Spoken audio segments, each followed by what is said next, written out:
Fokuslah pada hal-hal penting dan jangan fokus pada hal-hal yang tidak memberi nilai tambah. Kombinasi organisasi nirlaba seperti yayasan dan bisnis berorientasi keuntungan dapat bekerja sama di beberapa daerah. Kuncinya adalah internet. Amerika Serikat adalah negara yang paling maju dalam budaya digital saat ini, jadi kita harus berada di sana. Internet adalah jantung dari peradaban baru ini, dan telekomunikasi adalah sistem saraf atau sistem peredaran darah. Orang-orang di dalam kelompok perlu memiliki beberapa syarat untuk dipatuhi bersama. Kami memiliki filosofi kepemimpinan, gagasan, dan konsep. Mereka perlu berbagi semua hal itu. Salah satu kesalahan terbesar yang dilakukan orang saat ini adalah berpikir bahwa bisnis bergaya lama akan menjadi usang, padahal sebenarnya mereka akan menjadi bagian penting dari peradaban baru ini. Beberapa kelompok retail mengenalkan e-commerce dan berpikir bahwa batu bata tidak lagi berguna. Tapi mereka akan terus menjadi penting. Satu-satunya cara Anda menyelesaikan kemiskinan adalah dengan pekerjaan. Pikirkan seorang atlet, dia mungkin sangat baik di rumahnya sendiri, namun belum tentu lebih baik daripada tetangganya sendiri. Anda harus lebih dari apa yang Anda miliki. Anda harus pergi melampaui dunia ini.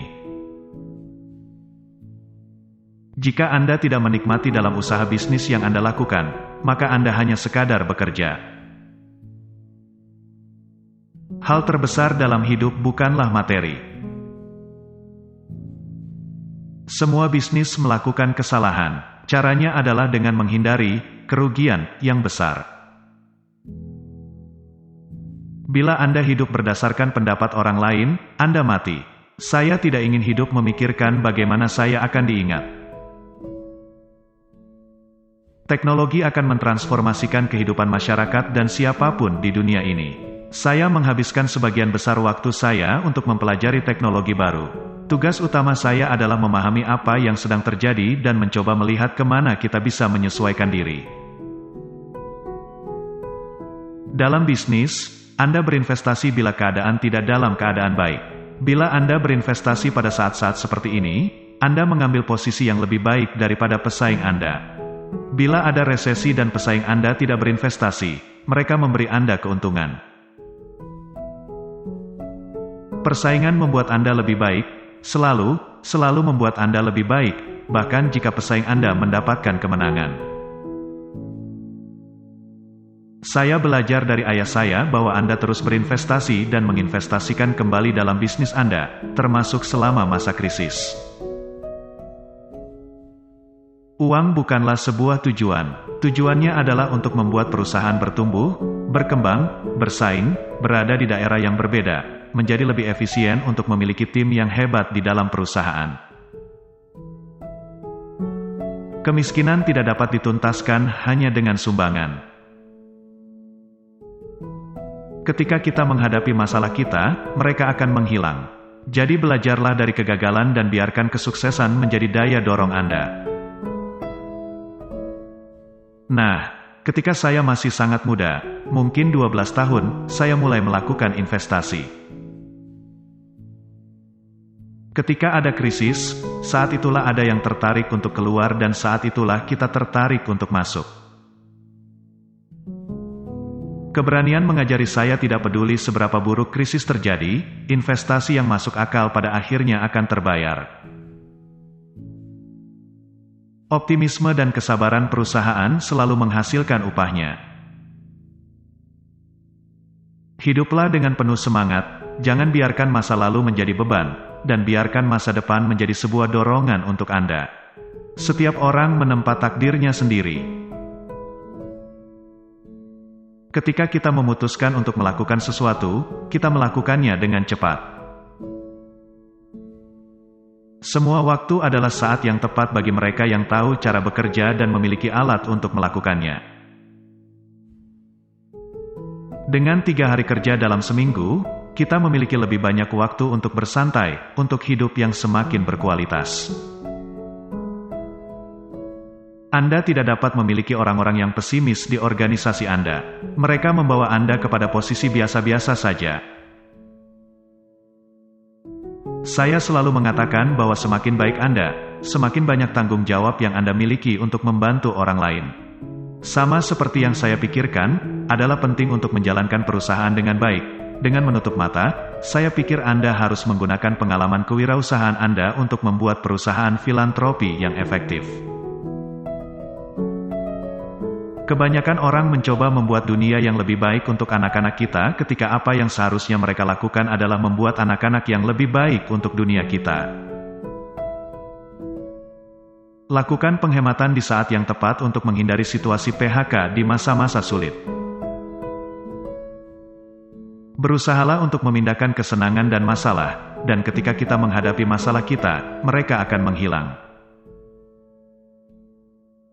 Kerja dengan baik bukan hanya bertanggung jawab untuk diri sendiri dan masyarakat, ini juga adalah sebuah kebutuhan emosional. Jangan biarkan perasaan dan emosi negatif mengendalikan pikiran Anda. Kerugian emosional tidak datang dari orang lain, itu dikandung dan dikembangkan di dalam diri kita sendiri. Sebenarnya, Anda meninggalkan dunia ini tanpa apa-apa. Anda adalah admin sementara, dan Anda harus mengelola dengan baik, kekayaan ada dalam jangkauan Anda, dan Anda dapat menghasilkan lebih banyak. Kelebihannya bisa digunakan untuk melakukan banyak hal untuk orang lain. Pilihlah karyawan yang tepat dan lepaskan mereka. Kesalahan itu normal dan manusiawi. Jadikan kesalahan tersebut tidak berarti, terima mereka, perbaiki mereka, dan lupakan kesalahan tersebut. Siapapun yang tidak berinvestasi sekarang, ia sedang kehilangan kesempatan yang luar biasa. Anda tidak bisa hidup tanpa melakukan sesuatu. Penting untuk memberi sebuah negara yang lebih baik kepada anak-anak Anda, tetapi lebih penting mendedikasikan anak yang lebih baik kepada negara Anda. Saya masih punya laptop tapi saya belum menggunakannya. Saya orang kuno yang menggunakan kertas, bukan menggunakan alat elektronik. Bila Anda yakin apa yang harus dilakukan dan apa yang perlu Anda lakukan, tidak sulit untuk melakukannya. Kelembaman, menolak perubahan, selalu ada dalam pikiran kita. Orang perlu merasa bangga tentang prestasi mereka. Mereka bangga dengan apa yang mereka lakukan. Saya pikir para pengusaha dapat berpikir jangka panjang dan menemukan solusi serta menghalangi solusi jangka panjang dan bukan jangka pendek. Dalam gelombang teknologi baru ini, Anda tidak dapat melakukan semuanya sendiri. Anda harus membentuk aliansi. Apapun yang memiliki hak istimewa memiliki tanggung jawab dan semua orang yang mengerti mengenai tanggung jawab, mereka melakukan kompromi. Buah dari kekayaan adalah penghasilan.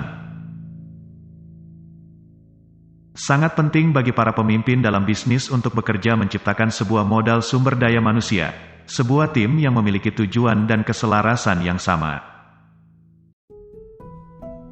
Dengan perspektif sejarah yang baik, kita dapat memiliki pemahaman yang lebih baik tentang masa lalu dan masa sekarang, sehingga Anda memiliki visi yang jelas tentang masa depan.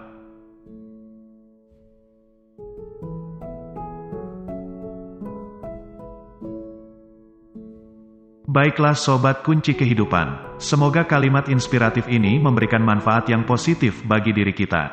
Terima kasih.